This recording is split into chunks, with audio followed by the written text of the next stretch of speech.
Hello there everybody. Today I am presenting 10 more great Japanese books. Yes, I have already covered a number of major Japanese classics and modern masterpieces in a previous video. I think it looks a bit like this. However, since then I have received many great recommendations and discovered some new amazing books myself that I needed to add to a new list. It became quite clear and quite evident that a single list was never going to be enough. Japanese literature is simply too rich, too varied, and just too good. So this is not a replacement, it is an expansion, it is a continuation, and a second constellation of works that deserve some attention. These are 10 more books that, in different ways, represent the depth, complexity, and emotional precision of Japanese writing. So let us begin.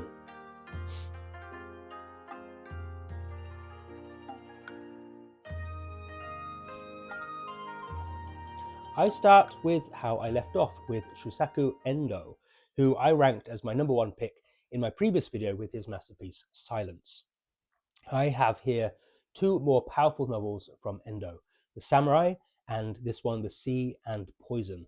Though very different in setting, they are united by Endō's relentless exploration of moral conflict. The Samurai is arguably closer thematically to Silence. What begins as a political and commercial expedition gradually becomes something far more intimate and tragic. The Samurai is set in 1613, about the missionary Father Pedro Velasco and his dream that comes true, because for the first time the Japanese are going to cross the Pacific Ocean and he is going with them. As he sets sail with a group of samurai for Mexico, then Spain, and finally Rome, his zealous hope is that by opening up relations with the Western world, Japan will become ripe for conversion to Christianity, with him as bishop. But fate has other plans for Father Velasco. The samurai in the book is Hasekeru, a dutiful, restrained man navigating unfamiliar religious and cultural landscapes. As he encounters Christianity and the machinery of European power, the novel becomes a story of faith, of obedience, and the violence of history. This is another gripping portrayal of an extraordinary historical voyage filled with danger and hardship. The Samurai is a haunting novel of endurance, faith, and hubris. Endō's genius again lies in showing how large political ambitions press down upon individual lives. The grandeur of empire is contrasted with the loneliness of the individual caught within it. In The Sea and Poison, the scale narrows, but the moral intensity deepens. This book is not for the squeamish. This is a harrowing, haunting novel set in a wartime hospital during World War II, examining doctors involved in vivisection experiments on American prisoners. The book opens after the war with a new resident seeking a doctor, a certain Dr. Suguro, who we come to learn is a little bit off or reclusive, quiet, a bit strange. We then return to the past and we follow young Suguro practicing medicine and new surgeries during the war. There is one part early in the book which describes a surgery in great detail of a young woman, which is both shocking and harrowing. The event comes to have a significant and profound impact on Suguro and the doctors involved. The true horror here lies not in the spectacle, but in the gradual erosion of conscience. Rather than presenting evil as monstrous or sensational, Endō dissects it as something disturbingly ordinary. Career anxiety, social pressures, emotional detachment, these become the slow mechanisms through which atrocity can occur. Together, these two novels secure Endō's place as one of the most important moral voices in modern Japanese literature. From Endō's moral landscapes, we move to existential entrapment in Kōbō Abe's The Woman in the Dunes. And I have it right here. The premise is deceptively simple. A man travels to a coastal region to collect insects and misses his return transport. The villagers offer him lodging in a house at the bottom of a sandpit occupied by a woman who lives alone. But by morning he discovers that the ladder has been removed. He is trapped. The villagers expect him to assist the woman in endlessly shoveling sand to prevent the house from being buried. What follows is not merely a story of physical confinement, but a philosophical investigation into freedom, into labor, desire, and identity. The sand becomes a powerful symbol of time, of futility, of societal expectation. Abe forces the reader to consider whether the protagonist's captivity is truly so different from the structures of modern life. The novel is unsettling, austere, and hypnotic. It earns its place here because it transcends its strange premise and becomes a universal meditation on what it means to live within systems that quietly define us. Thank you so much for everyone who recommended this book in my comment section from a previous video. I've since picked it up, and you were right. You were correct. Kōbō Abe obviously deserves a place in the top 10 list. This book is fantastic, and I'll definitely be reading a lot more from him soon.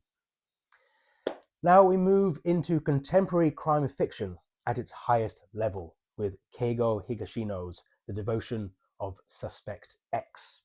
Now, I am a big fan of Higashino's thrillers, and I'll be doing a separate video exploring his books in more detail.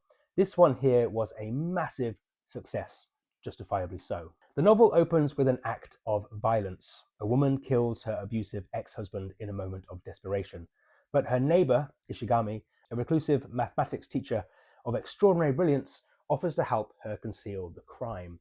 Crucially, the reader is made aware of much of the concealment early on.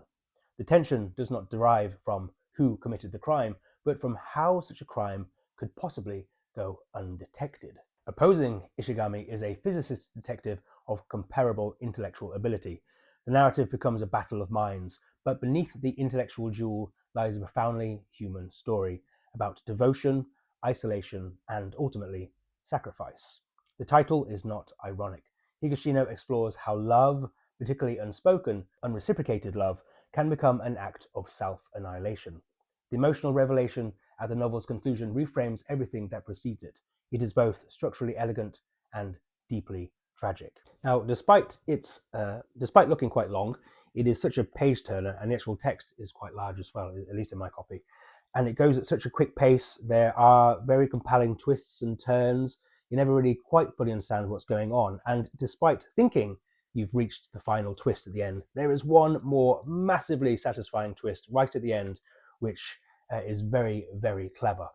It reminded me a bit of an English show called Jonathan Creek. I think it's called Jonathan Creek, which is also about kind of mystery and murder with an interesting spin at the end of those two. And it kind of reminded me of that. It's very good. You should check it out.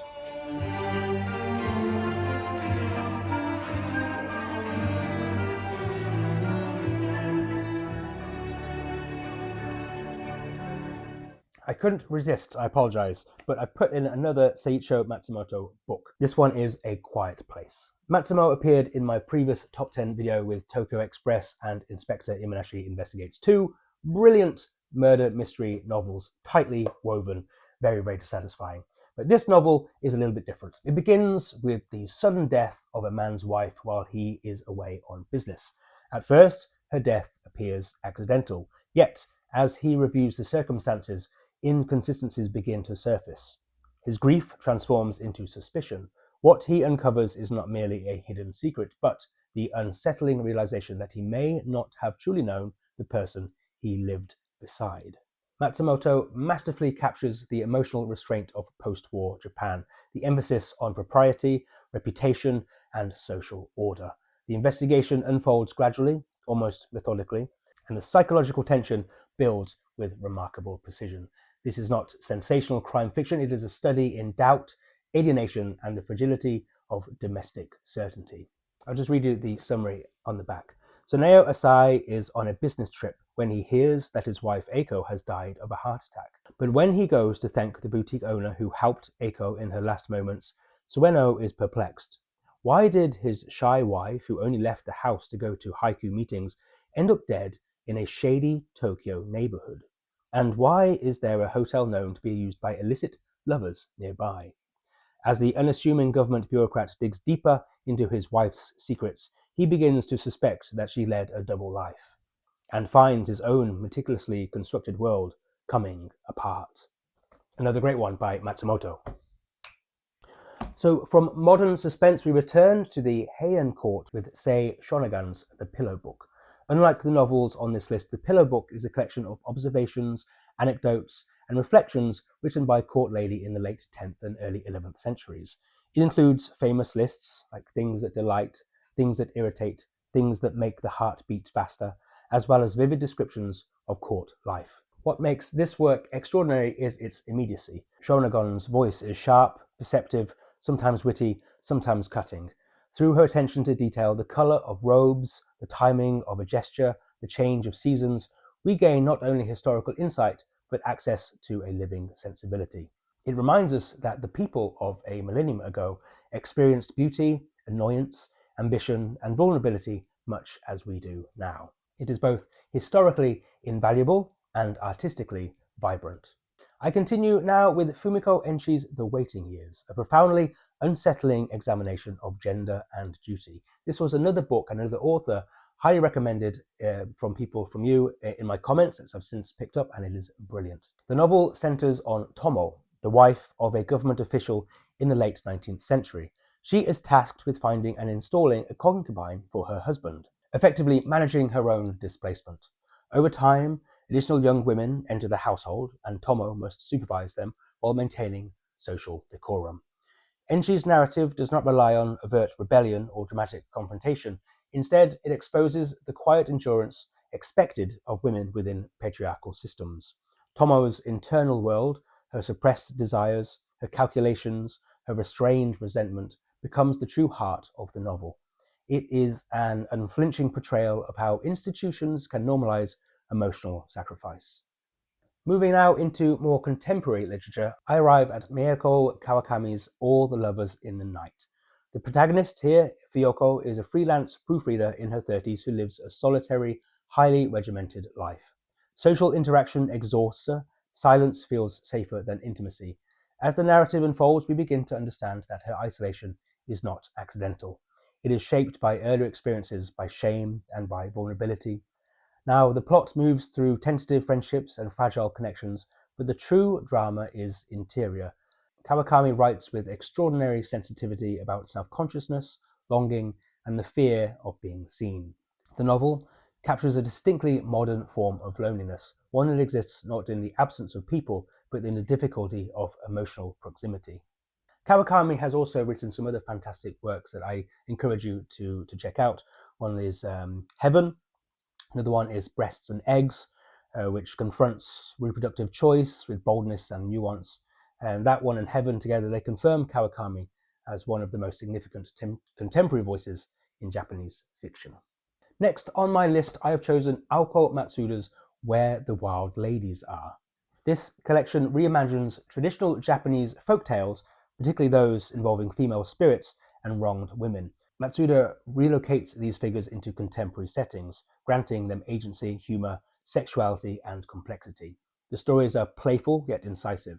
They challenge the narratives that historically confined women to roles of victim or monster or cautionary symbol. By blending folklore with modern sensibilities, Matsuda revitalizes tradition while interrogating it. Next is Yu Miri's Tokyo Ueno Station, a lovely little book which kind of blew up a few years ago. Here, the narrator lingers near Ueno Park, reflecting on his life as a migrant labourer who moved from rural Japan to Tokyo during a period of rapid economic growth. His story unfolds through memory, childhood poverty, family tragedy, unstable employment. As national milestones occur nearby, his own existence becomes increasingly precarious. The novel exposes the human cost of modernization. While the nation celebrates prosperity, individuals are displaced or forgotten, or rendered invisible. The voice is restrained yet devastating. It compels the reader to consider whose stories are erased in narratives of progress. And finally, I'm going to be talking about actually one of my favourite books of all time and one of my favourite authors, Kazuo Ishiguro's An Artist of the Floating World. Kazuo Ishiguro was born in Nagasaki in 1954 and moved to Britain with his family at the age of 5, I think, and writes in English. And he is often categorized as a British novelist, which is why I was tempted not to include him in this book, but it was so good that I have to include it.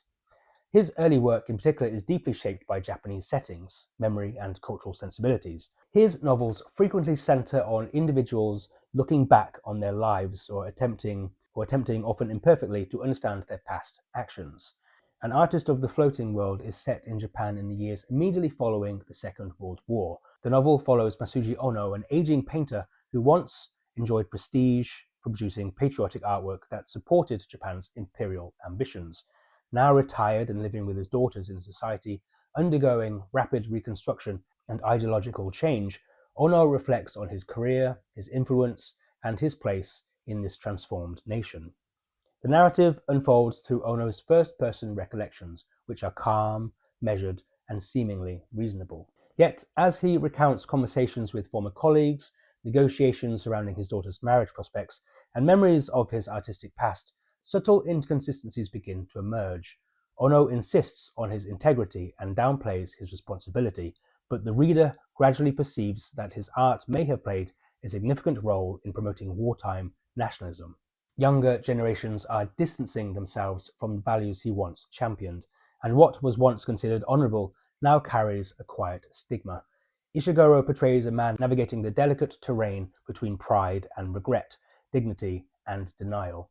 The floating world of the title refers both to the pleasure districts Ono once painted and to a broader sense of transience, of reputations, ideologies, and historical certainty.